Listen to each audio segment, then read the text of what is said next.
Same પિત્રોડાની કોંગ્રેસને એવી રીતે શું જરૂર પડે છે કે એમને ફરીથી પ્રમુખ પદ આપવામાં આવ્યું છે?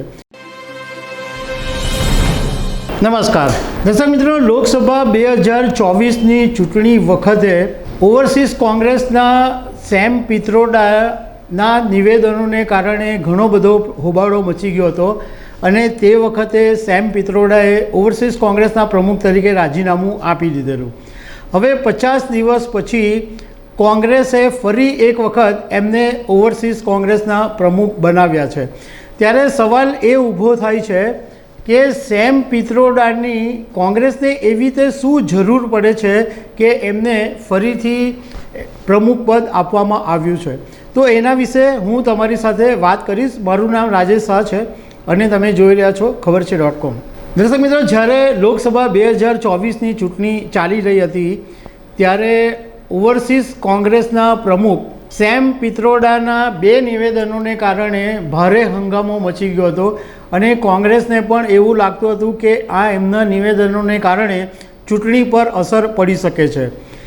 સેમ પિત્રોડાએ વિરાસત ટેક્સ વિશે એક નિવેદન કરેલું કે અમેરિકાની અંદર જે સંપત્તિ જેની હોય એના વારસદારો પર ટેક્સ લાગે છે ને એવી બધી એમણે જે વાત કરેલી એને કારણે ભારે હોબાળો થયો અને ભાજપે આ મુદ્દા પર ભારે વિવાદ પણ ઊભો કરી દીધો. એ પછી સેમ પિત્રોડાએ એક એવું રંગભેદ વિશેની એક એવી ટિપ્પણી કરી કે નોર્થ ઇસ્ટના લોકો ચીન જેવા દેખાય છે. આ બધા નિવેદનોને કારણે ભારે હોબાળો મચી ગયો અને ભારતની અંદર રાજકારણમાં જે ગરમાટો આવ્યો એ વાતને લઈને સેમ પિત્રોડાએ રાજીનામું આપી દીધું હતું.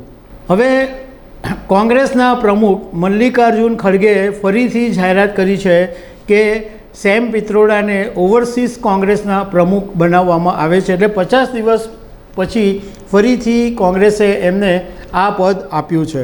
હવે આમ જોવા જઈએ તો સેમ પિત્રોડા જે છે એ અનેક વખત એમણે એવા નિવેદનો આપ્યા છે કે જેને કારણે વિવાદ ઊભો થયો છે. 2018માં એમણે રામ મંદિરથી રોજગાર નહીં મળે એવું નિવેદન આપેલું.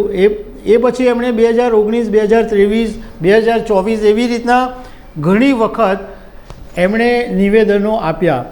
પરંતુ ઇન્દિરા ગાંધી હોય, રાજીવ ગાંધી હોય અને હવે રાહુલ ગાંધી છે, તો આ બધાને સેમ પિત્રોડાની જરૂર પડે છે.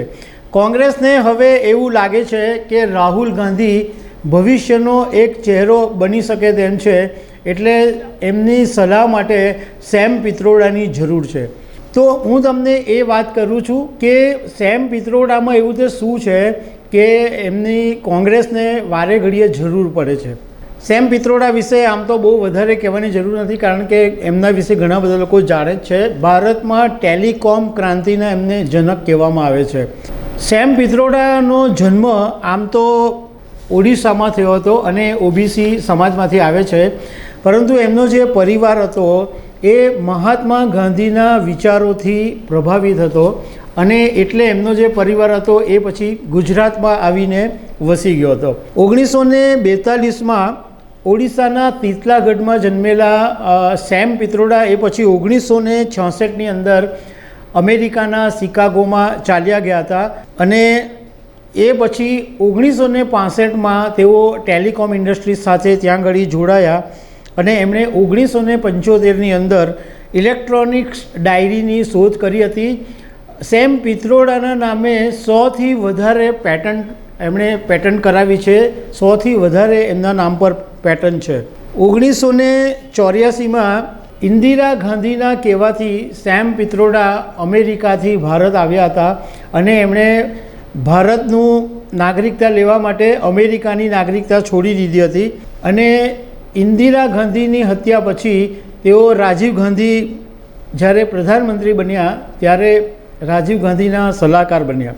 સેમ પિત્રોડા અને રાજીવ ગાંધી બંને એકદમ ગાઢ મિત્રો કહેવાય છે. એમના સર્કલમાં અમિતાભ બચ્ચન પણ સામેલ હતા.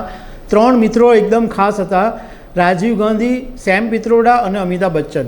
પરંતુ અમિતાભ બચ્ચન પછી રાજકારણ છોડી દીધું, પણ સેમ પિત્રોડા રાજીવ ગાંધીની એકદમ નજીક હતા અને જ્યારે રાજીવ ગાંધી પ્રધાનમંત્રી બન્યા ત્યારે એમણે 1987માં ટેલિકોમ, વોટર, શિક્ષણ અને ડેરી ઉદ્યોગ સહિત જે ટેકનોલોજી મિશન હતા એમાં સેમ પિત્રોડાને અધ્યક્ષ બનાવેલા. એ પછી 1990ની અંદર પિત્રોડા ફરી અમેરિકા ચાલ્યા ગયા અને 2004માં જ્યારે કોંગ્રેસની સરકાર આવી અને ડૉક્ટર મનમોહનસિંહને પ્રધાનમંત્રી બનાવવામાં આવ્યા ત્યારે ફરીથી સેમ પિત્રોડાને બોલાવવામાં આવ્યા અને એમને નેશનલ નોલેજ કમિશનના ચેરમેન બનાવવામાં આવ્યા.